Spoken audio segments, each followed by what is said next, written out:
How likely is it that you might make an appearance at EVO either this year or maybe sometime in the future? Well, definitely not this year, because it's like tomorrow, right? You know? Talking about this and reminiscing, you know, you never know what the future can bring. You just don't know! Yeah, and just to see that you have a list of questions there from a bunch of people that are curious about how it was during our time, it's pretty inspiring. Cool. So, you know, I'm not going to say that it's never going to happen, but you just don't know. Alright, so during the fighting days, we always had rivalries between me and you, obviously. But did it ever extend beyond that? Was it always local, or was there hatred in other parts? Well, that was always a kind of a rivalry between Northern Cal and Southern Cal. To be perfectly honest, I do think that Southern Cal, at the time, before anyone started screaming at me, had the advantage. The only reason I say that, and we talked earlier about myself and Mike, we played Tomo Ohira the night before in practice. But in the tournament, I mean, they had all our best guys there, as far as I know. We had all our best guys there, right? And in the tournament, you and I, we took first and second place. And we didn't get a chance to play Tomo Ohira in the tournament because he lost to Jeff Schaefer, right? And he lost to Matt Howard. Matt Howard, local Chun-Li player. Local Chun-Li, played at UCLA. The best Chun-Li I've ever seen, you know, granted. But Thomas lost to two guys from LA, and he was supposed to be the best from Northern Cal, right? Right. So, honestly, he didn't get a chance to play us. We didn't get a chance to play him. I wish I would have. Honestly, I do. I wish you would have, right? But we didn't get a chance to play. But, you know, he played Jeff Schaefer, so that's a pretty good measuring stick, I think. Right. But he was considered to be the best. You know, we didn't get a chance to play him. I'm disappointed with that, but honestly, I do think Southern Cal was a little better. Shoot me now if you want to. All you folks from Northern Cal.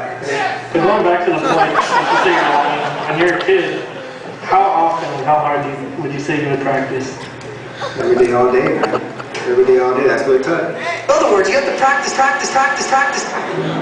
To the point where the moves and combinations are second nature. So you can go beyond the technique and study the psychology of your opponent. Right. Then you can psych your opponents on with stuff you know they won't be expecting.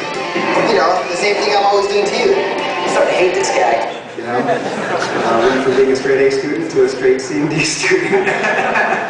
When I was 14 and 15 years old, my parents didn't like it too much, but you know, that's what it takes to win. So would you say your formula for being a good Street Fighter player is to drop out of school and play Street Fighter? Kids drop out of school now.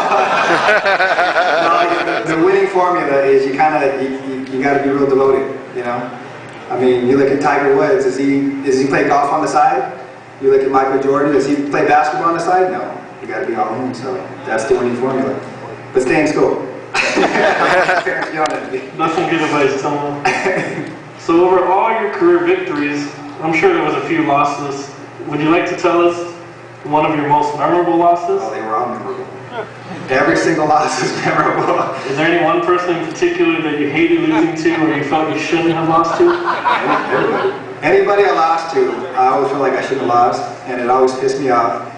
But it was good, you know, that's what kept you interested. Anytime I lost, that kind of re-motivated me, right? So I know I lost to you at least a few times. I know I lost to Cooney in a tournament. Cooney, crazy, pull your hair out, want to stab himself in the leg after he lost. Cooney. The Cooney. Can you describe him, what character he plays? Tall Japanese dude, he plays Zangief, really emotional for a Japanese guy. And I remember I lost to him in a tournament, and he was just so happy, he was just celebrating. And that was motivational for me. But yeah, every loss was memorable, definitely. And out of everything you've gained or lost from Street Fighter, what do you think you might miss the most ever since you retired? Just the competition and the camaraderie. You know, hanging out with all the guys, being friendly with everyone, yet wanting to